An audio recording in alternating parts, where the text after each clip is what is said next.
Orang semua mengatakan yang nggak suka sama Anies Baswedan waktu pilihan gubernur DKI menggunakan politik identitas.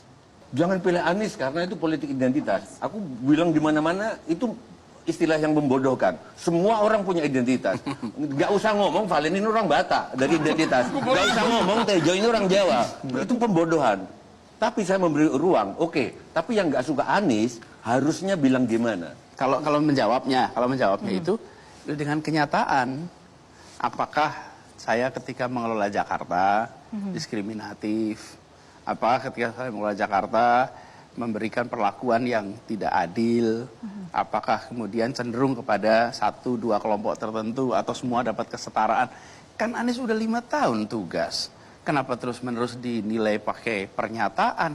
Lihatlah kenyataan. Kenyataannya udah kok. Jadi kalau misalnya dituduh dengan misalnya ya framing apapun juga, itu 2017. Karena itu saya nggak pernah bantah. Tidak membantah, tidak mengkoreksi. Kenapa? Saya cuma minta, ya Tuhan beri saya umur panjang supaya 5 tahun ini selesai. Karena kalau 5 tahun selesai, saya akan jawab semua itu. Semua tuduhan di masa kampanye. Kan ketakutan. Pak Anies, nanti kalau Anies Anda bertugas sih, nanti Jakarta akan jadi begini. Akan. Dan Jakarta udah tuh. Apakah dugaan 5 tahun lalu terbukti? Kalau nggak terbukti, batalin aja itu dugaannya. Kita gunakan akal sehat. Udah terjadi kok 5 tahun. 5 tahun gimana Jakarta? Rasanya Jakarta tenang, tidak ada ketegangan. Jakarta damai, suasananya suasana guyup. Itu kan dibangun 5 tahun ini. Kan nggak kelihatan.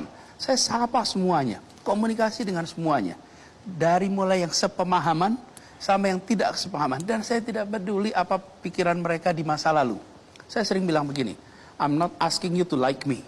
I'm asking you to help Jakarta. Saya nggak minta Anda menyukai saya, tapi saya minta Anda bantu Jakarta.